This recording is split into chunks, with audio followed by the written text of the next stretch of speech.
you got to realize that whatever you're doing, you're competing with somebody. What is it that gives you an advantage over your competition? Whatever you're good at, try to be great at it. And if you're great at it, good things will happen. I'm far from average. That's why I had to come sit down and chop it up with DJ Maverick. They know my name from coast to coast and even in Dallas. I use my talent when I'm faced with a challenge. Gratitude strength is my magnet. Close your eyes and imagine. If you can see it in your mind, then you can have it. Maverick Podcast. Welcome, ladies and gentlemen. You could have been anywhere in the world, but you're here with us. This is the Maverick Podcast. I'm your host, DJ Maverick. Today we have another rock star in the building. We have the executive director of the Plaza District, the one and only Rachel Linhart. Welcome to the podcast. Thanks for having me. I'm so happy to be here. Before we jump into everything, for the 1% of the people out there that don't know who you are, tell us a little bit about yourself. Yeah, so I'm an Oklahoma City transplant by way of Austin, Texas, originally from a tiny town in northwest Illinois called the Village of Albany, 800 people. Really? And I've been in Oklahoma City since 2012.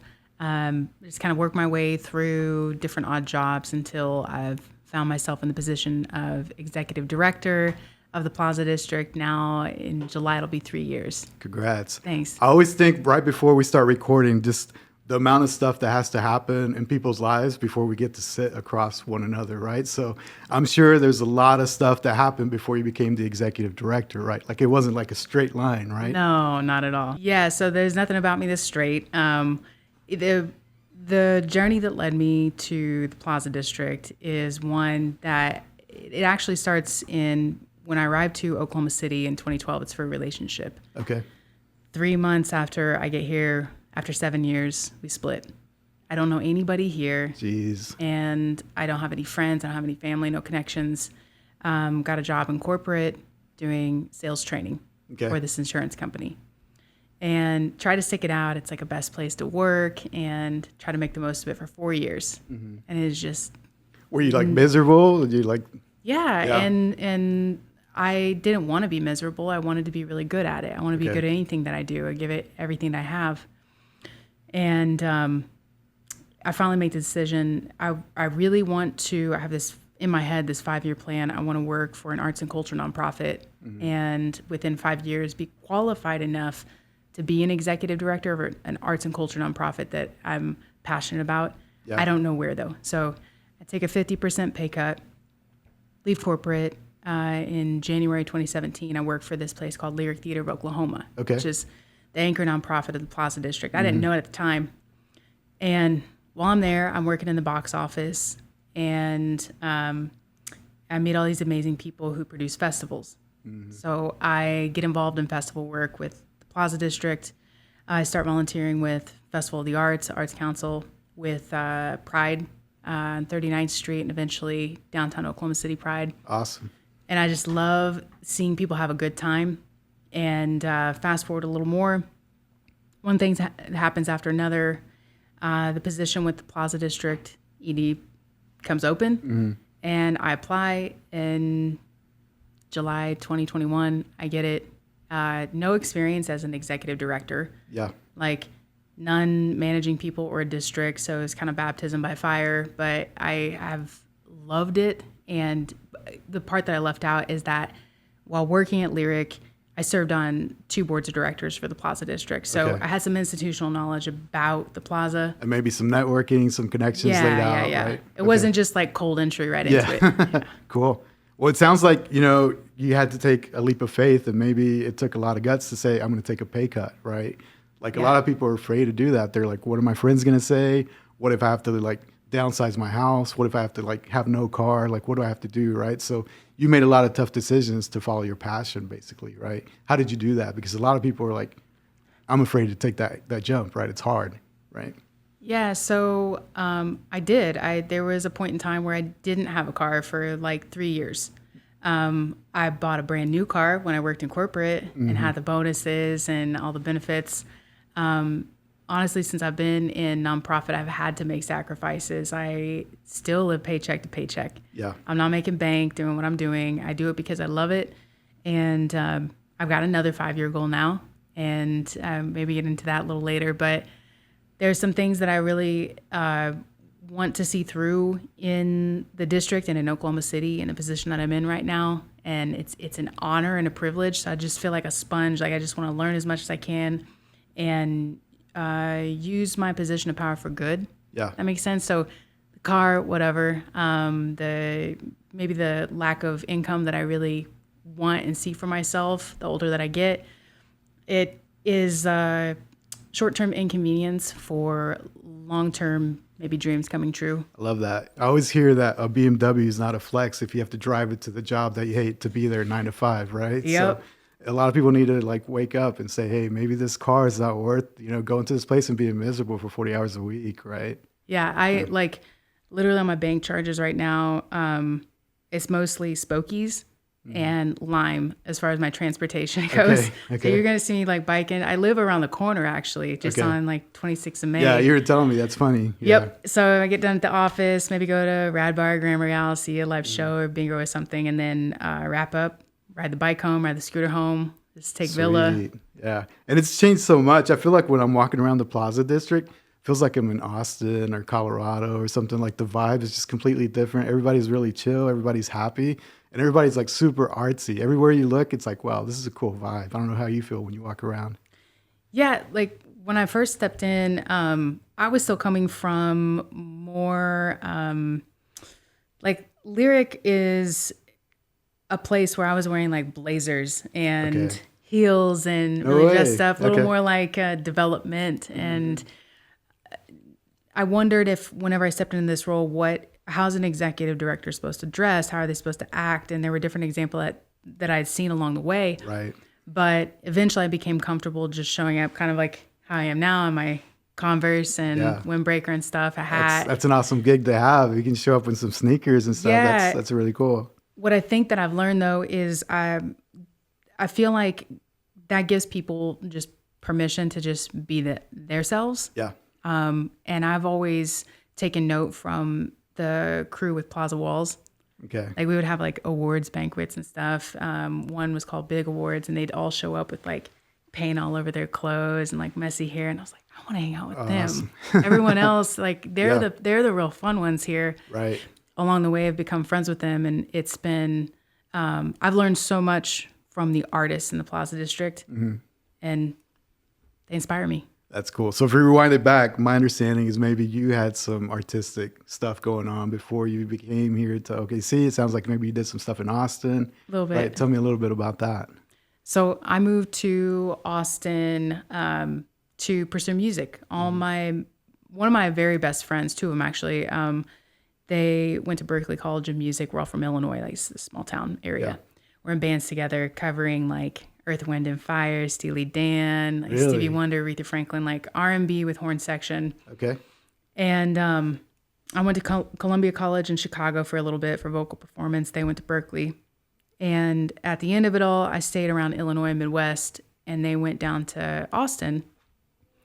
And they said, hey, we really need a front person. My friend Adrian, he goes, why don't you move down to Austin? So at the time, my relationship that I was in, my boyfriend, he got accepted to OCU Law. Okay. And I was tempted to move to Oklahoma City after visiting. Like the very first visit I ever made, I got to experience Bricktown. Okay. Again. And that was a picture- different Bricktown probably than what we have now, it's right? April Yeah. 2011, came for orientation, law school orientation. And I was like, this place is actually really, it's a beautiful city. Everybody's really kind. And I still hadn't been to Austin yet before. Okay. There's talk of me moving there. And basically, I wanted to move to Oklahoma City. And my boyfriend was like, first year of law school is hell. You should go ahead and just move on down to Austin. I was like, all right, I've been wanting to do music, try that professionally. So I did. I wound up moving down there. And my first night down there, I hopped in on an open mic with one of the best blues guys on 6th Street. His name was JT Coldfire. And just the energy I got from the crowd and these professionals that just welcomed me in. They're like, where'd you come from? My main instrument, besides my voice, is drums. No way. But Okay. Adrian's like a way better drummer than me. So Yeah. it's like, I'm not even going to touch drums while I'm in Austin. So I just Yeah. focus on vocals. So I established some residencies at a bar called Friends on Monday nights, opening for this guy, Eric Tesmer. Sometimes I would be fortunate enough that Gary Clark Jr. would come to our shows. That was always a treat. Blind Pig, Thirsty Nickel, Blue Moon. There's a couple spots in San Antonio, wherever we could get gigs. Some of the best musicians I've ever performed with. Fast forward a little more. That is a hustle. And you asked me, you were like, what are some of your like failures? Or some of my Instagram followers there, what are some things you want to talk about? I always wanted to make a living out of music, but even while I was down there, I was still working a full-time job and like would hustle to the gigs in the evening, and blew through my savings. Living close in Austin, I live on like off of South Congress and Stasny, and after a short time there, about a year and a half, 2 years, my boyfriend's up here. He's like, "You gonna move back up here? Why don't you go ahead and come back up?" So I did. Left music behind, and I was like, okay, back to the real world. Yeah. The most beautiful place I've ever lived and been the happiest in Austin. I was finally making the connections. I was like, all right, Oklahoma City. I was going to ask you, probably were not making a ton of money, but you're probably super happy getting to perform every night and stuff and like doing music. I mean, that's the dream, especially in Austin, right? That's amazing. Yeah. And like, I'm not kidding when I say the musicians I performed with. I mean, Adrian now is the band leader and touring drummer for this guy, Stoney LaRue, in Oklahoma. This other guitarist I performed with, Dave Scher, he's been opening for Eric Johnson and is well known in Austin. Yeah. Some heavy hitters, both of those. Yeah, keys player Dane Farnsworth. He's played with like, oh my gosh, so many people, just like amazing. Yeah. And I look back on it and I knew those were going to be the best days of my performance career doing live music. But like I still miss it, and I think a little bit of me tries to chase that still. Yeah, it's hard to give up. Did you grow up like singing and stuff, like music around your household, or what got you into music in the first place? For sure. So my aunt was a band teacher. Okay. Her entire career. That's all that she did, my Aunt Jamie. So she inspired me a lot, and the bands that she would take these band programs that really didn't have a lot going on and would transform them into like state first place award-winning marching band programs, particularly. My dad, Doug, he introduced me. He may say he's a musician. He plays tuba once in a while. If he watches this, he's gonna start giggling. He's a karaoke king. Okay, but I'll take that. more than anything, he appreciates great music. Yeah. So my dad took me to Bonnaroo in 2004 for the first time, and then I think again in 2007. But he introduced me to artists, everyone from Aretha Franklin to Ike and Tina Turner to Ludacris and Missy Elliott. Like my dad was introducing me to some of my most treasured artists that I love throughout my lifetime. That's crazy. In fact, I would say 90% of my Instagram messages from my dad, even today, like check out this song, are probably Amy Winehouse, a band called Smith. They do the song "Baby It's You." Derek Trucks, Susan Tedeschi. He loves music. Yeah, like we share that bond. And then also when my mom remarried to my dad John, he was really introducing me to a lot of my hip hop and R&B influence. Okay. So I went to, I think it was like Salt and Peppa, TLC, Boyz II Men concert in St. Louis in like '94 when I was like in second grade. I remember him getting me my first guitar, my first drum set, making sure I was doing music lessons. He and my mom. My grandma Lena, his mother, she sang in a church choir like forever. So she was always singing around the kitchen. There was a piano at the house. Like there's a piano at my other grandma's house. So I was pretty. So you're like immersed music everywhere. It sounds like. Yeah, I was really shy as a kid, and so all I wanted to do when my sister was really outgoing, all I wanted to do was stay in the garage and practice my drums and guitar. Or I wanted to stay inside the house and practice piano. Okay. Like over and over, that's where I felt the most comfort. But never in front of people. You just wanted to practice for yourself, but never perform. No, not until I got to high school. Okay. And then I realized that there was some opportunity to sing some Sister Act solo for Shout or something, or a Hallelujah chorus or something. And I auditioned for it. and I was shaking. And I finally did it, and these seniors that were kind of cold toward me otherwise, they were like, where did that come from? And then I realized the power of my voice in that moment. It still took me a while. It took me until probably college. So if I search on YouTube, search your name, am I going to find clips of you singing on YouTube? Probably not under Rachel Linhart, probably Okay. Rachel Crawford. Okay. Eventually, yeah. I'm going to have to look for it, I think. Something like that. So what kind of stuff did you like singing? It sounds like maybe some R&B stuff, some blues. Yeah, R&B, blues. I've always been a cover singer, and I have no shame in that. I love storytelling and interpreting something that speaks to me. Yeah. I think I'll blossom in songwriting as I get older. I haven't felt inspired enough to come up with anything now, and I'm not going to push it. I think timing's divine, and I would love to be like 50 or 60 and release like my first album. That'd be amazing. I'll trickle out some originals between here and there. My best friend Adrian that I moved to Austin with, he's now in Oklahoma City. Okay. And in fact, he lives over just down the road about 5 minutes. Awesome. He has a music studio and he teaches a bunch of students, and he's been bugging me. He's The like, stars are lining up. it's wild. Yeah, We've lived in that's cool. Illinois, we've lived in Texas, and now we live in Oklahoma City, minutes away from each other. So one of my best friends for 20 years, he's always pushing me. And he's like, Rachel, you should really do this. I'm so proud of you and all that you're doing in your nonprofit work, but Yeah. I mean, I'm you should really surprised. be singing. If you're at the Plaza District, you're surrounded by art literally like 24/7. So I'm surprised that you've been able to hold on to like not performing for this long. I would imagine there's a ton of pressure to perform somewhere. Yes, if people know that I sing. True. So the secret's going to be out after this or what? Some people know. Yeah, okay. Some people, because they're like, why is your Instagram handle Okie Songbird? Like, what does that even mean? Like, who do you think you are, kind of thing. And I think I mentioned this to you. It actually came from Austin, and one of the door guys one time, he was like, oh, you're like 6th Street Songbird, because there weren't a lot of female front women or band leaders at the time. There was like Tish and the Misbehaving Band, but mostly male led. And I got to start knowing everybody, and somebody coined that one time. I was like, I kind of like that for a handle. I'll use that. When I moved to Oklahoma, it didn't make sense anymore. I wasn't doing music. Yeah. I altered it, and It works. yeah, it does. But I think more than even performing is a very intimate experience where I'm connecting and I'm storytelling in that form. What I really, really enjoy doing is seeing people enjoy themselves. Okay.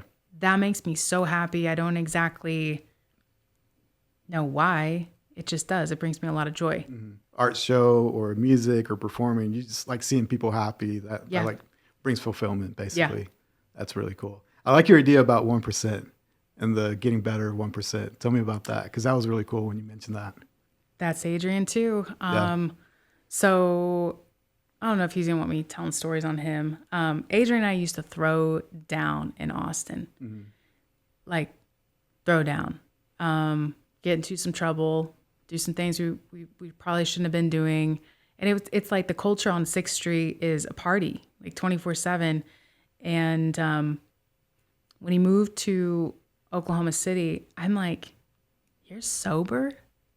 I'm like, I never thought I would see the day. Like, and he's like, yeah, I'm working on myself. I think he's now like 4, maybe 5 years sober.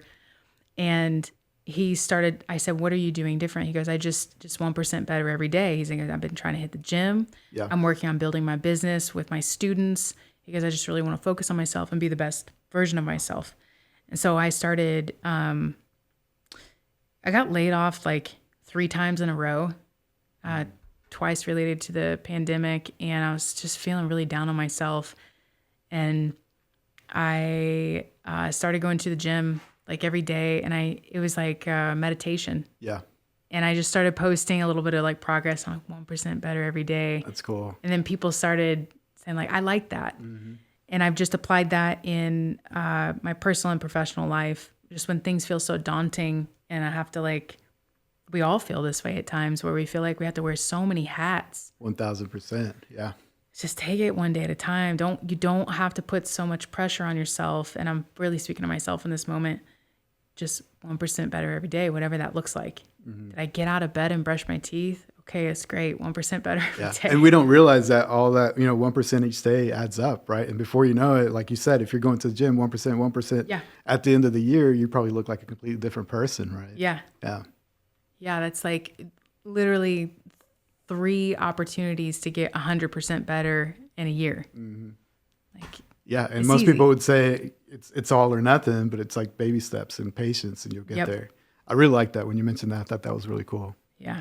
If you had to boil it down to a pivotal moment that sort of like made you change the direction of your life and led you to what you said you like people being happy and curating and seeing people happy, like what pivotal moment led you to that, right? Because I think it takes a while before you discover your passion.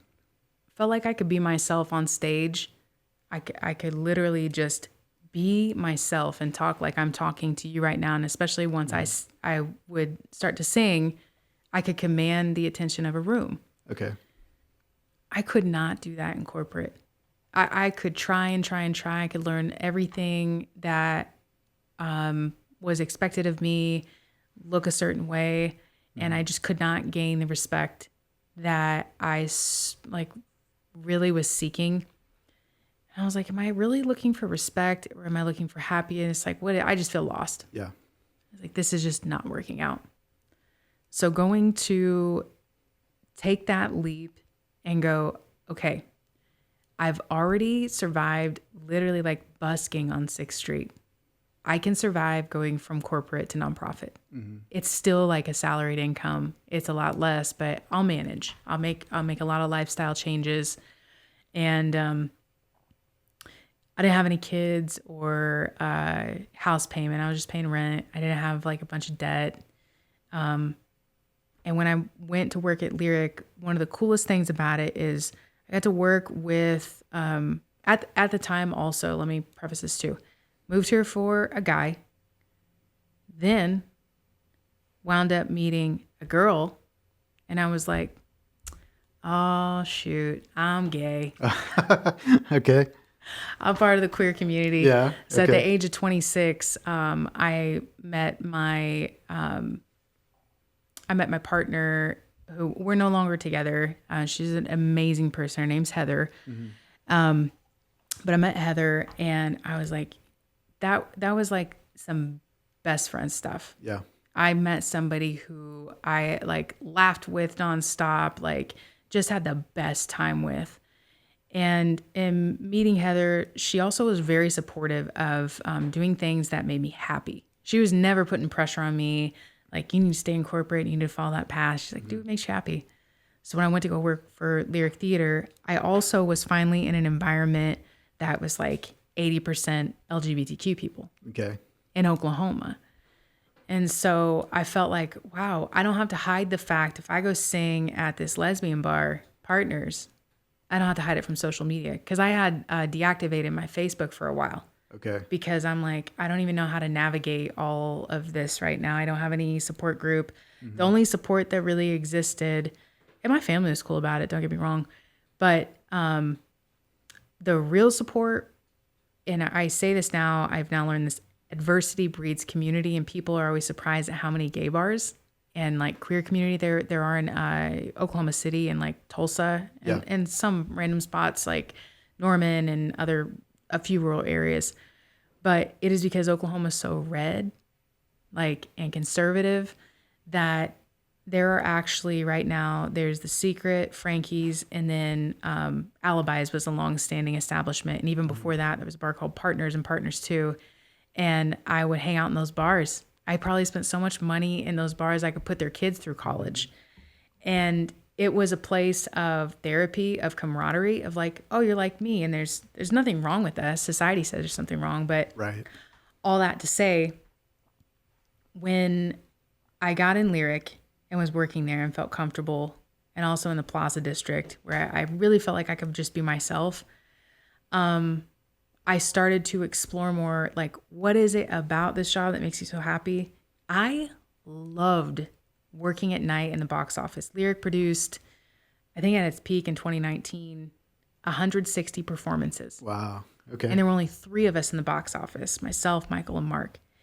And Heather was part-time. And we would all rotate shifts. We'd all have to work like the 9 to 5 daytime, take all the phone calls and stuff, but we would rotate shifts. So I was in the plaza, the theater all the time. And I realized I think all of us actually took so much joy in seeing people come in at seats, 280 seats in the plaza. And then when we would do our shows at the Civic Center in the summer, it's like 2,400, something like that.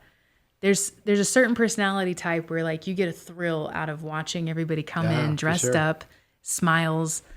And there was something there and I'm like, ooh, I really like this. Then I realized this translates to festival work. And that's when I really started getting into like production and entertainment booking and wanting to see it on an even bigger scale, like 35,000 people. Yeah. That's cool. Because I think you were probably giving up your nights, maybe your weekends to do all that. So it definitely takes a certain type of person that enjoys being there, right? Like it doesn't feel like work, basically. You're there all the time, probably. Yeah. My family would probably say otherwise, like, hey, we'd like to see you a little more. You know, we miss you. I am very married to my work, but it is also, I've worked enough jobs. Even before Austin, I was working I worked in a dog food factory. I mowed lawns. I worked service industry, waiting tables, cocktail waitressing, call centers. What kills me sometimes when I see people in corporate is that they can't be themselves, right? Like they have to dress a certain way or even like try not to be funny. If they are funny, like they have to be like super like straight laced. Like I can't say anything I'm not supposed to. And that like, I don't know, it takes a lot of the joy out of people basically in your life, right? Because you probably spend more time working than you do with your family sometimes, right? So Yes. It's a lot to do that. I don't know. You're explaining that like it really defines like the difference between working a job you love versus a job that you just have to just because, right? Yeah, and some people like corporate's their jam. Yeah. It's great. It's a great fit for them. And and let me preface this by saying, I really respect people who can thrive in corporate. I'm just not one of them. I have ADHD. And it is like serious. Like You were telling me that's a superpower. it is. Yeah. It Explain is how if- that's a superpower. It's a superpower because in an environment where you have to do something different every day and all kinds of things pop up, you have to have this ability to compartmentalize and hyper focus on the top priority as quickly as possible. You're probably like always putting out fires, right? Like everything going on in the plaza and stuff like that. There's right? a lot of things that I didn't realize I would be doing that weren't necessarily in the job description, but I'm like, I feel like I'm built for it at this chapter in my life, and I thrive in the environment. If I had to, a lot of people thrive in routine, and they don't want to be inconvenienced by having to come on the weekends or late at night or early in the morning. The routine is fantastic, and I like that to some extent, but I also like to have, in a day-to-day basis, I want my days to look different. It's exciting for me. I'm sure you've probably seen the Plaza District change completely, right? Since you started till now. What's been one of the most rewarding things that you've been able to see, or maybe something that you've been able to put on that's like, hey, I did this, right? So I think I remember being so sad when all the businesses, especially the restaurants, had to go to like to go only. Yeah. It went from this bustling district in 2019 to like just desolate. And so many places were like that. And so when I got the job, there was pressure from a board president at the time. They were like, hey, you really need to focus on fundraising. Don't focus so much on the events. And we do this monthly block party live on the plaza. And they were like, maybe consider way less focus on that and only focus on fundraising. And I'm of the frame of mind, if we build it, they will come. And that's where the grants and the sponsorships come in, because people want to support our programming. So I said, I'm absolutely not going to focus on this. I'm going to pour all of my enthusiasm and energy into this, giving artists opportunities, creating a sense of community, because if we can drive people to the district, then the businesses will also see increased foot traffic. So I did. I focused on that. And we did an event for the first time called the Calderon Dance Festival. Okay. And that was super cool. And its first year, it was named after this woman, Shannon Calderon Primo, who owned Everything Goes Dance Studio. And Everything Goes has been there for a long time, but it wasn't really talked about that much. And so Hichapus and Erica Vasquez Reyes worked with me along with an amazing team to create something that hadn't been created before, which was a festival entirely dedicated to dance. Cool. And I've learned some valuable lessons in that. So one is that when people question why would we market half of our marketing in Spanish, well, we talk about wanting to introduce new people to the district. You have to meet people where they're at. So that was something that we hadn't done before. It was a huge success. In our first year, we had to have Vincent Patterson, who was Michael Jackson's choreographer, that taught Michael Jackson the moves to Smooth Criminal. Amazing. He came to the Plaza One of my District. favorite music videos, like, ever. Yeah, that's all thanks to Hicha. Yeah. Like, she's amazing. That's She's cool. the founder of Race Dance Company and is a friend of mine. I'd known her from Lyric, and she served on the board of directors at the time. And anyone that knows her just knows that, like, she's this, like, light in people's lives. And she was friends with Shannon, and Erica is Shannon's niece. So we did the dance festival, and it was a huge success. Did it again. So the first year was 2022. Did it again in 2023. Tremendous response. What we realized is we've still been trying to bounce back from the pandemic in the Plaza District to a deficit. We were having a hard time collecting voluntary dues. And I speak about this because no one talks about this enough. Like, what does it take to bring an idea to life and then sustain it? So a really valuable lesson that I've learned is when we started to look at the capacity that we have, Pride on the Plaza was taken off. It was just supposed to be a small monthly block party. It's turned into like 15,000 people. Wow. It's supposed to be like maybe 3,000. Skate the Plaza was like a October, September theme. Again, small theme, supposed to be like 3,000. We had like 8,000 people last year. Yeah. So these events, these monthly events that we're dedicated to, because the mission of the Plaza District is to support our local businesses and maintain the existing programming. This year is our 25th anniversary of Plaza Fest. We started looking at our capacity, and I had a full-time colleague that parted ways and went on to do this really cool opportunity on like entertainment cruises and professional photography, traveling in October. Since then, up until about late March of this year, I was just by myself Wow. doing No all way. these events. And I was talking with the board, and they're like, look, this dance festival is amazing. We've helped grow it. Let's start the conversation now with the Calderon family and in November, I think it was October, November of last year, and try to see if we can find a dedicated arts and culture nonprofit, which thankfully we've started that conversation with Oklahoma City Arts Council and with Spark Creative Lab, which is super cool, to carry on the tradition. And this year was smaller scale, but it was more citywide, which was really cool for the Calderon Dance Festival. And we did some programming to kind of assist with this like in between year, which I was really proud of, Dance on the Plaza. But the point of this story is, yes, if we build it, they will come. What happens though when a really vital piece, like a staff member, everyone's dealing with like staffing challenges, leaves, and you got to fundraise to be able to keep the staff member. And then you also have to fundraise to produce the event. And Calderon had grown so big and so like intentional with like curating like some of the best choreographers and performers and dance, Sounds like it.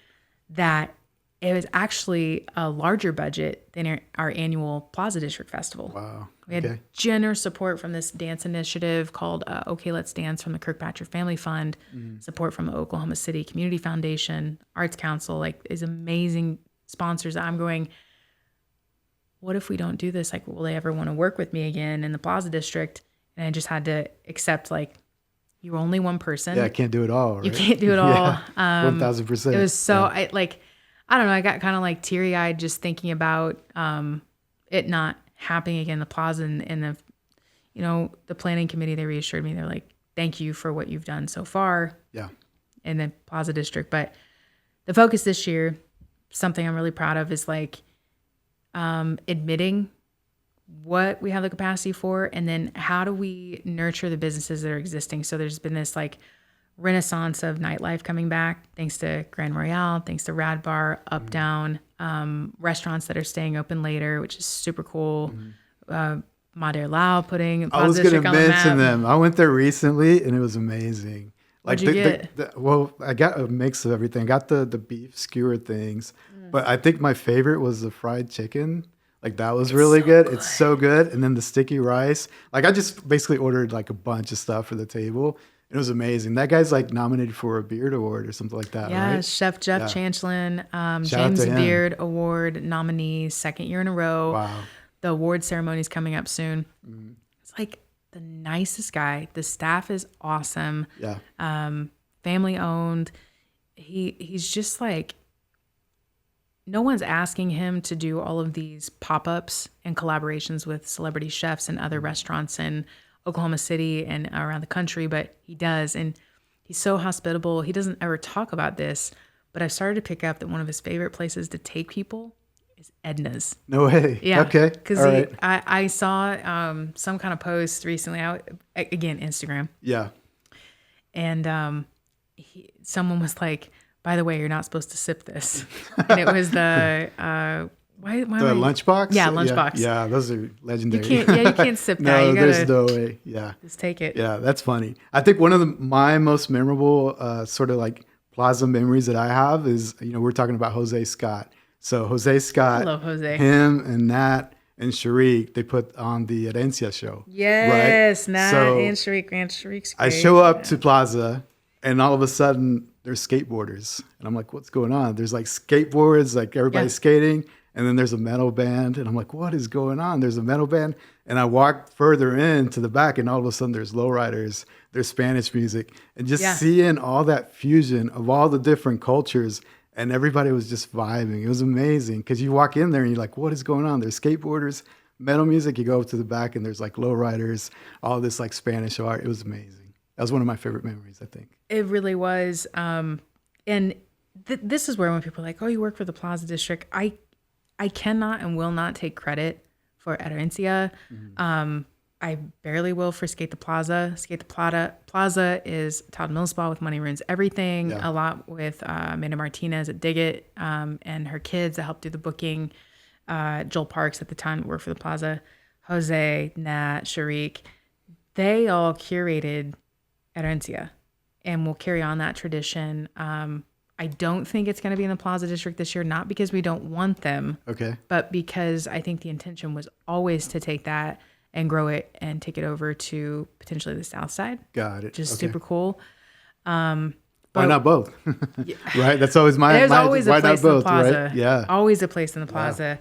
But just the creatives they brought in and the way that they promoted that event and branded it. It was really cool. Oh, so good. They did merch and everything for it. But Yeah. but what was wildest to me was just walking up and not even knowing am I at the right place, right? Like you see all the skateboarding going on, metal music, Yeah. and then you just keep walking and all of a sudden there's this art show in the back. It's really cool. Yeah, there's a Skate the Plaza this year will be in August. We moved it. I put these on thinking these would help, but they're not going to help. And the hardcore stage will actually be in Plaza Walls. Okay. We have some extra security there, me thrown down. All the punk bands will be in front of Dig It. And then That was the other thing I forgot to mention with that metal band. There was people like mosh pit, like Oh, yeah. it was crazy. It was like, oh, It's like what's for going real, on? for Yeah, real. it's for real. It's like they're not messing around. No. Yeah. Like keep your mamas and babies away. Yeah, definitely. But we close down 16th Street, and in basically, if you look at any of the recap videos that have taken place that Money Ruins Everything's posted, are like Logan Walcher, Proxima Bear on Instagram. He's amazing. He's shot these amazing highlight reels and just captured the energy and essence of the event the whole day long. And Yeah.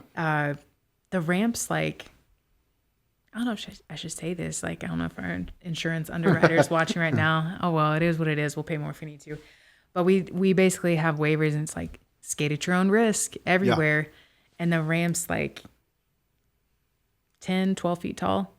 And in the background, you've got like OKC Improv or Roxy's Ice Cream, like It's amazing. places where typically skaters can't even really skate on the sidewalk. They just take over the plaza. It's awesome. That's really cool. So I think even the culinary, we touched on it a little bit, but just there's amazing restaurants all throughout Plaza, right? Yeah.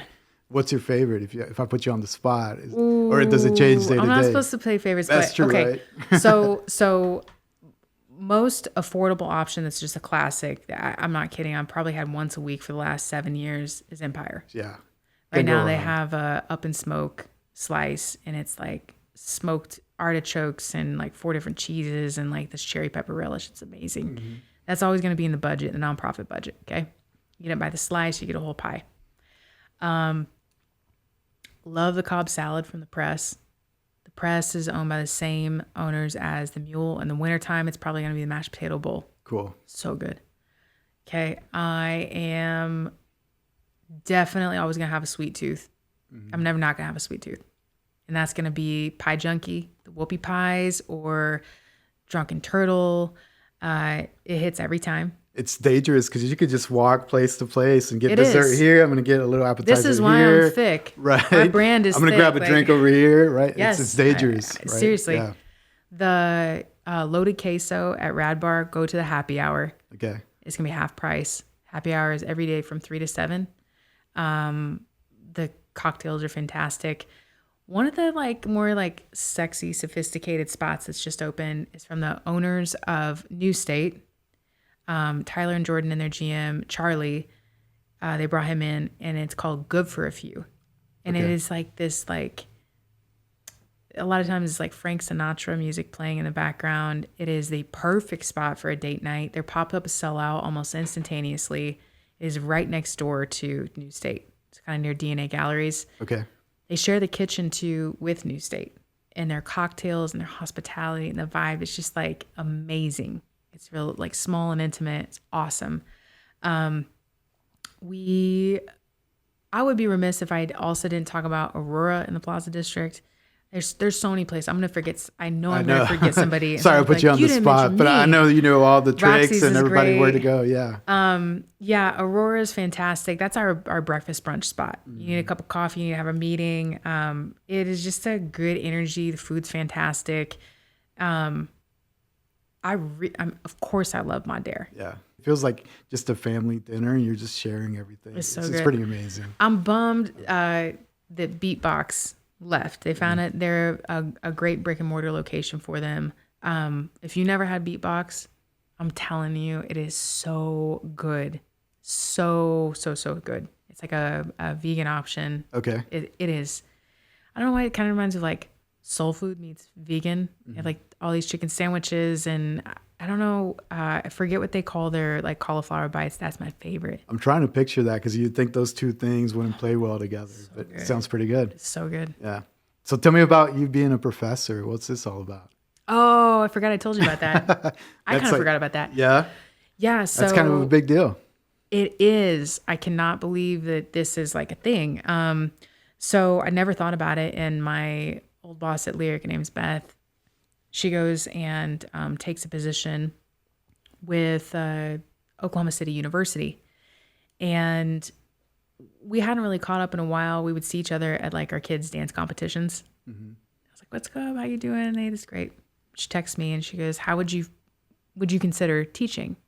I was like, "Teaching who?" She's like, "My students. It's a Masters of Nonprofit program, and it's an event management and media relations course."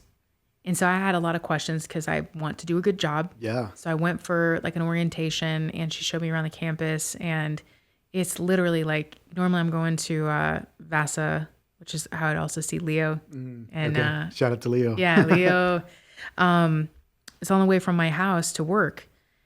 I'm like, this is so close. What is the universe trying to tell me? Like, Yeah. go ahead and like, actually, you have the lived experience. I always talk myself out of opportunities that excite me. Why like- is that, you think? You just think that, hey, I don't know if I'm going to be able to do this type of thing? Because, you know, in our short conversation, it sounds like you're okay with taking risk and you're okay with like, you know, taking a place and like moving all of a sudden. That's no big deal. I'm okay doing that once I know that the leadership of an organization trusts me. Okay. So to just put myself out there, like I know that my boards of directors, they hired me for a reason. I'm not yet hired at OCU. So what if I don't get it? And I know that sounds so silly, but I think a lot of people experience that. And there were hundreds of jobs that I've applied for that I never got a call back from. There are, like I said, like the last 3 jobs that I've had have been let go from, 2 from the pandemic and 1, that corporate gig. That just was not a good fit. Just didn't work out. There was a conversation that was had that was like, Yeah. you can stay in the company, but we think you'd be much happier somewhere else. I applied to 8 or 9 jobs internally. And I'm not going to say, have I said who the company is? No. Good. I'm not going to say it. But I had some experience there that felt like I was like blacklisted. And I remember at one point in time, one of my managers that I worked for, he like was very not openly homophobic. He was kind enough face to face, but like I would see what his wife would post on Facebook that was like Adam and Eve, not Adam and Steve, and just weird stuff like that. And one time he said, "You remind me of my ex-wife." And I did not know my rights as an employee at the time to know that like that was really inappropriate. And if I saw him to this day, if he ever saw this podcast, he'd probably be like, oh no, you weren't supposed to know all that, right? You weren't supposed to remember those things and then say them out loud later. Right. And since then, a few people from the organization have gone on to come to events that I've produced that they have asked if they could sponsor and say, "I'm so sorry for your experience." Wow. Because this place like touted themselves as a great place to work. And I'm sure they are, and I'm sure they made leaps and strides, but I don't know, all this to say, I had some workplace anxiety of just going, I'm not good enough. I'm never going to be good enough. And that's just what it is. And I still carry that with me. Yeah. I mean, but that's an important lesson, right? For the viewers out there that are checking out the pod. It's like, don't let these moments define you, right? No. Like just take it, Nope. take it as a lesson. And then like, it's not you, right? Like just take it and then convert to like something better, right? I'm so deeply grateful for the people who understand us sensitive souls. And a lot of people maybe that don't know me don't realize how sensitive I am. And I really care how I make other people feel. I really, really do. So I always appreciate when people meet me where I'm at and I'm feeling anxious. And Beth's one of those people. She's like, "You can do this. Would you do this?" And then once we got there, I was like, "All right, maybe I could do this." "Do you want to teach more classes?" I was like, hold up. Let me make sure yeah. 1%, right? Yep, 1%. Yeah. So I'm That's excited. cool. So one of the things I always ask the guests, if I pull up your playlist, who am I going to find on your playlist? So I'm going to put you on the spot because okay. I'm a big music nerd, and I always feel like people are listening to different stuff, Yeah. and hopefully the viewers can like catch some new artists that they've never heard of. Okay. So I am obsessed right now with Nick Hakim. I mean, I've always been obsessed, like neo soul. I love a lot of Megan Thee Stallion, that Mexican OT. Yeah. I am Team Kendrick. Okay. I'm just gonna say it. Like Yeah. I've been listening to a lot of Kendrick Lamar and like watching like reaction videos of like people it's just been getting so hyped. crazy. Yeah. I actually have been on an Annie Lennox kick lately, like Walking on Okay. Broken Glass. Who's that? Who does that one song like, "Damn, I wish I was I know, right? That's like It's Sophie vibes. Huggins. I don't know. Yeah. But like kind of like 90s alternative. Yeah. I like country too. Okay. Like I like 90s country. Like real country, Yeah. like not the new country with the 808s that we have now. No, I don't know anything about that. Yeah. What is that? Like Morgan Wallen kind of Yeah, stuff? like that kind of stuff you're listening to, and it has that's like bass fine. and drums and stuff. It's like, okay, That's great. is it hip hop? Is it country? I don't know, right? I really like listening to artists who will apply to be a part of Live on the Plaza, or I'll see them post their music videos in Plaza Walls Courtyard. We're listening to headliner ideas right now for Plaza Fest 25th anniversary. Yeah. I can't say who. I worked, volunteered over at Norma Music Fest, listened to a lot of artists there. That was cool. An artist that I've been listening to over and over is Fauna Hugh. Have you heard her? No. You need to check her out. I mean, I've just been like on repeat. She has this song called Paper Tigers. You need to Okay. check it out. It's really cool. Yeah. What is her name? Fauna Hughes. Fauna Hughes. Okay. Yeah, it's really good. All right. I think you would dig her style. Just like a mesh of R&B and soul. It's really cool. It's hard to explain. I love hearing people be excited about a particular artist. Like I got a friend Luis, and he just went and saw Bad Bunny recently. Okay. Yeah. And we were talking about how a lot of Bad Bunny's audience was expecting him to stick within this mold of reggaeton. Yeah. And he was like, no, like I'm not, I want to still be myself. And how a lot of United States listeners, okay, American listeners, at first probably wrote off reggaeton, and now It's everywhere. it is. Yeah. And we talked about the evolution of kind of how some music gets wrote off as like poor people music, kind of like the blues Yeah. and maybe honky tonk, but that's where the party is.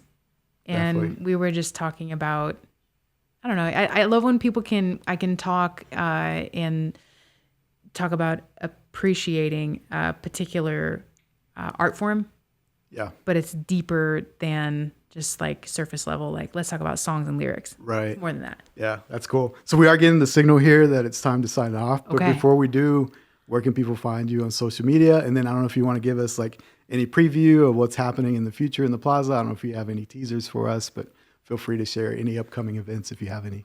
Thank you. So all things Plaza District is going to be at Plaza District on Instagram, Facebook, plazadistrict.org. For my personal life, following me, some of the other community work that I do, it's at Oki Songbird on Instagram. That's my number one place you're going to find me. And maybe potentially some music or some performances down the road. We'll leave it out there. I don't know. Yep. When it happens, it'll happen. It'll be Yeah. last minute notice. It'll probably be in the Plaza District. Awesome. Of course. Why not? Probably Grand Royale. We'll see. I got to talk to Phil. Cool. All right. There you have it, ladies and gentlemen, the super talented Rachel Linhart on the Maverick Podcast. Keep grinding because in dreams we trust.